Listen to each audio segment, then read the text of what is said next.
Allah Subhanahu wa taala, maka membangkitkan semangat itu tidak ada lain. Ini kan casingnya aja ini. Bulu, rambut, kulit, lemak, tulang, sumsum, kuku, darah. Ini casingnya aja. Isinya di dalam adalah roh. Roh itu mesti hidup dia. Menghidupkan roh itu bukan pakai nasi. Menghidupkan roh itu bukan pakai duit.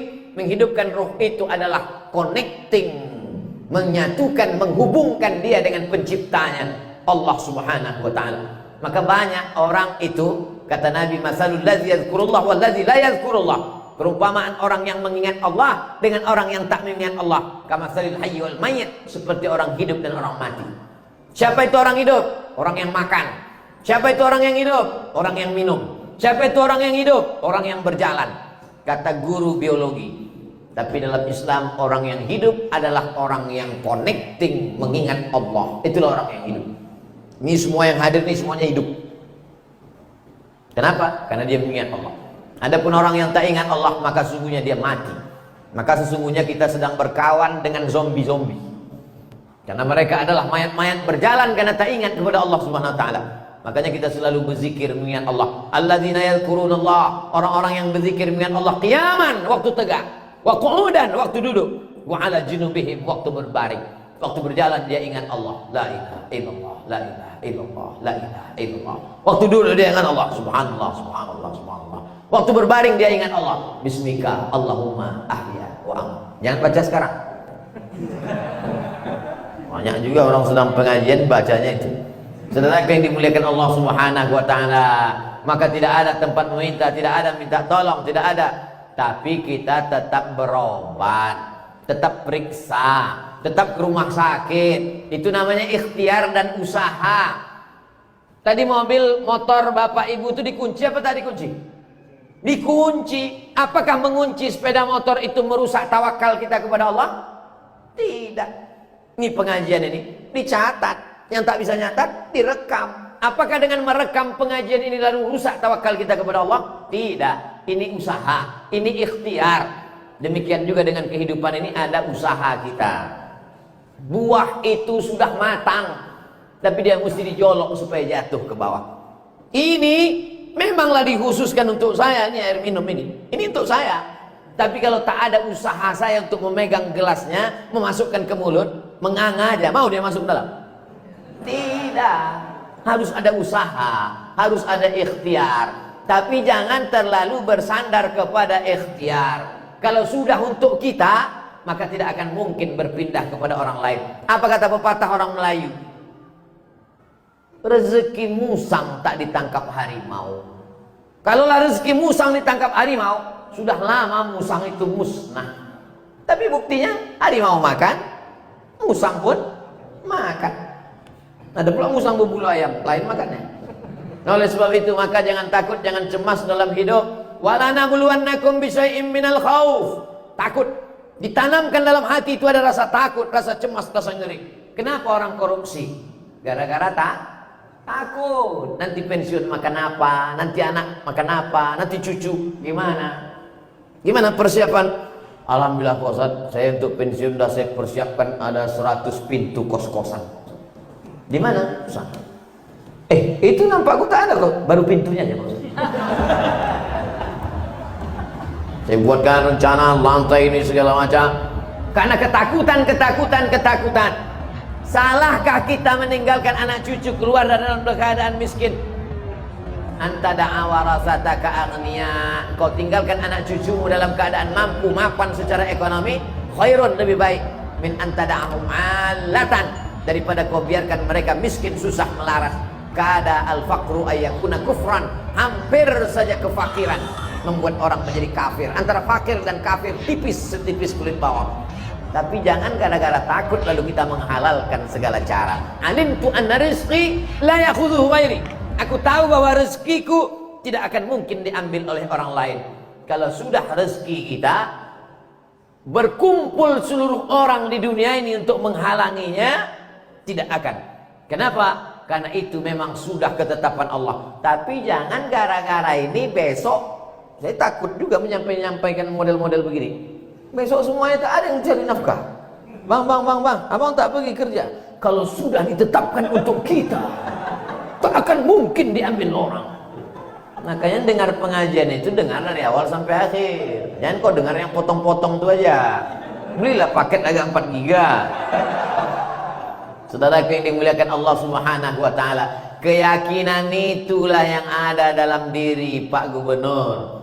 Keyakinan itulah yang ada dalam diri Bapak bisnismen pengusaha kita. Mereka hanya buka usaha, setelah itu dia serahkan pada Allah, dipanggilnya, dijemputnya rezeki itu dengan azan. Jadi saya mampir ke rumah makan, ke restoran, sampai 2 kali waktu sholat, 2 kali azan. Saya tanya, mana musola masjid? Nggak ada Pak Ustaz, azannya di sini. Baru inilah saya dengar ada azan dari restoran. Azan, sholat kami di atas. Allahu Akbar, Allahu Akbar. Tidak semerdu itu. Di bawah itulah sedikit. Tapi bangga kita. Bangga kita. Lalu kami tanya, oh jadi azannya di restoran ini? Iya. 5 kali? Enggak lah Pak Ustaz, subuh kan belum buka. Oh iya. Artinya apa? Jemput rezeki itu dengan meminta kepada dia yang punya rezeki, bukan minta kepada makhluk. Bersandar kepada makhluk akan kecewa. Hari ini menjadi kawan, besok berubah menjadi lawan. Hari ini menjadi orang baik, besok menjadi musuh. Oleh sebab itu tak ada tempat meminta kecuali kepada dia. 17 kali kita ulang sehari semalam. Iyyaka na'budu wa iyyaka nasta'in. Oleh sebab itu maka hidup ini kita berusaha. Masa lalu tak dapat kita ulang, masa akan datang pun remang-remang tak tahu kita. Masa inilah kita nikmati dengan beribadah. Ada yang bisa menjamin bahwa besok pagi dia masih hidup? Siap-siap. Jadi kalau Ustaz mati besok pagi, selesai, habis tabligh akbar. Kalau Ustaz masih hidup besok pagi, kalau kau hidupkan aku besok pagi ya Allah, tambahkan amal soleh. Kalau kau matikan aku malam ini ya Allah, berhenti dari segala perbuatan dosa. Hidup ini kan cuma singgah sebentar. Ustaz dari mana? Dari Pekanbaru. Mau ke mana? Mau ke Bukit Tinggi. Di mana Ustaz singgah? Singgah ke Medan. Tausiah terakhir di Masjid Muslimin. Habis itu pergi kami ke Bukit Tinggi. Selesai. Say goodbye. Dah. Habis. Hidup ini pun begitu juga. Singgah sebesar di dunia. Habis itu nanti masuk ke liang lahat.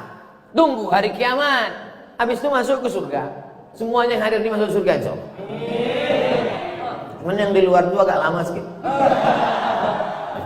Tidak. Tak ada itu. Pokoknya semuanya masuk surga. Wasiqal ladzina taqaw rabbahum ilal jannati zumara. Mereka yang takut kepada Allah akan masuk ke dalam surga bergerombol-gerombol.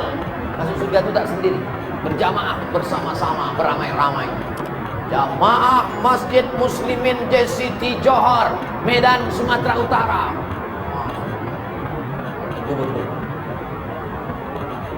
Yang ada tanda tangannya tidak? Dia menurut tanda tangan. Itu dulu, habis itu baru satu sama. Habis itu barulah ketua, sekretaris, bendahara. Ustaz nih ngomong nih ngawur. Nah, ada dalilnya. Man qala la ilaha illallah Muhammadur Rasulullah dakhala jannah. Siapa yang mengucapkan la ilaha illallah Muhammadur Rasulullah pasti masuk surga. Ini banyak pula yang ragu dia masuk surga. Kok gimana? Entahlah Pak Ustaz, aku enggak yakin kali. Gimana kau tak yakin masuk surga? Nabi menjamin, man qala la ilaha illallah Muhammadur Rasulullah masuk surga. Cuman jangan sampai transit. Itu maka kita selalu minta doa, janganlah transit ya Allah. Mana doa yang jangan transit itu Pak Ustaz? Rabbana atina fid dunya hasanah wa fil akhirati hasanah wa qina. Itulah artinya jangan transit itu, wa qina azabannar. Bahwa kita pernah buat salah, buat silap, buat dosa. Sholat sunat 2 rakaat, sholat sunat taubat, bukan tocu. Sholat sunat taubat, usolli sunat taubat, rakaatain lillahi ta'ala. Kalau terkait dosa kepada Allah, kalau kepada manusia minta maaf. Saya tak pernah malu segan untuk minta maaf kepada Bapak Ibu hadirin hadirat yang dimuliakan Allah. Maukah Bapak Ibu memaafkan silap salah saya? Belum selesai lagi. Oleh sebab itu jangan malu minta maaf. Pak Ustaz, saya sudah minta maaf tapi dia tak memaafkan saya. Bukan urusan. Yang penting kita udah minta maaf. Masalah dia maafkan atau tidak itu bukan urusan. Tapi jangan pula kita cakapkan gitu. Jangan pula besok pagi datang, aku minta maaf sama kau, nah terserah kau lah, mau maaf atau tidak. Kan begitu. Oleh sebab itu kita ini jangan sampai ada menzalimi orang, menyakiti orang, menganiaya orang, menempeleng orang, memukul orang, menteror orang, menyantet orang. Masalah kita dianiaya orang, masalah kita diejek orang, sesungguhnya pahala dia sedang mengalir transfer tak berhenti kepada kita. Makanya adik-adik tengok tuh haters yang mengejek-ejek, membuli saya. Pernah kalian tengok saya balas caci maki di Instagram? Pernah? Tak pernah. Orang saya tak tahu passwordnya.